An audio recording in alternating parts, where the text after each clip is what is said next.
വർഷം ഇറക്കി മുട്ടൻ പണി വാങ്ങിയിരിക്കുകയാണ് നമ്മുടെ ജാസ്മിൻ, കുളിക്കാത്ത ജാസ്മിൻ എന്ന് വേണം പറയാം. എന്ന് വെച്ചാൽ ഇന്നലെ നമ്മൾ ഈ പവർ ടീമിനെയൊക്കെ സെലക്ട് ചെയ്തത് ജാസ്മിൻ തന്നെയാണ്. കാരണം അവിടെ തന്നെ ഈ അപ്സരെ പോലുള്ള ഇൻഡിവിജ്വൽ ആയിട്ട് കളിക്കുന്ന ഒരു പ്ലെയറെ തന്നെ സെലക്ട് ചെയ്യുക, അത് ആദ്യത്തെ ഒരു മണ്ടത്തരം. അതും ഗബ്രിയുടെ വാക്ക് കേട്ട് എന്നാണ് ജാസ്മിൻ തന്നെ പറയുന്നത്. അത് അതിലേലും മണ്ടത്തരം, കാരണം സ്വന്തമായിട്ടുള്ള നിലപാടില്ലാത്തത്.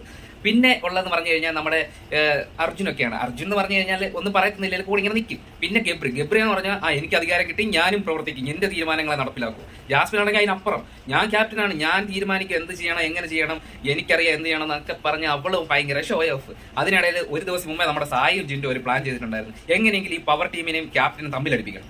അതിന് ആണെങ്കിൽ ഒരു അവസരം ഈ ഒരു പ്ലാൻ പറഞ്ഞു കൊടുക്കുകയും ജിൻഡോ അത് തക്ക സമയത്ത് അത് എക്സിക്യൂട്ട് ചെയ്യുകയും ചെയ്തു.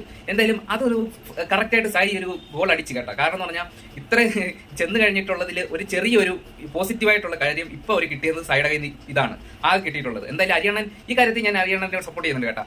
എന്തായാലും പിന്നെ ഉള്ളതെന്ന് പറഞ്ഞു കഴിഞ്ഞാൽ പിന്നെ ഇതിനെക്കുറിച്ച് കരഞ്ഞ് വിളിച്ച് അടിയും പിടി അപ്സരയും ജാസ്മിനും അങ്ങോട്ടും അടിയും പിടിയൊക്കെ ആയി കഴിഞ്ഞപ്പോൾ ഈ വൈകുന്നേരം കരഞ്ഞ് വിളിച്ച് പറയാണ് ഞാൻ പവർ ടീമിനെ സെലക്ട് ചെയ്തു, എന്നെ തന്നെ അവർ തേച്ച് കളഞ്ഞു എന്നൊക്കെ പറഞ്ഞ് തേക്കാതെ എങ്ങനെ പോകും? എല്ലാവരും അങ്ങോട്ടും ഇങ്ങോട്ടും ദാഷ്ട്യം കാണിച്ചു കഴിഞ്ഞാൽ. പക്ഷെ ഇവിടെ ജിൻഡോയുടെ ഒരു മൈൻഡ് ഗെയിം ഉണ്ടല്ലോ, ഭയങ്കരമാണ് കേട്ടോ. ജിൻഡോ മിക്കവാറും എല്ലാത്തിനെയും പൊളിച്ചെടുക്കും. സായി മൈൻഡ് ഗെയിം തന്നെ കളിക്കുകയാണെന്നാണ് എൻ്റെ ഒരു ഇപ്പോഴത്തെ ഒരു നിഗമനം.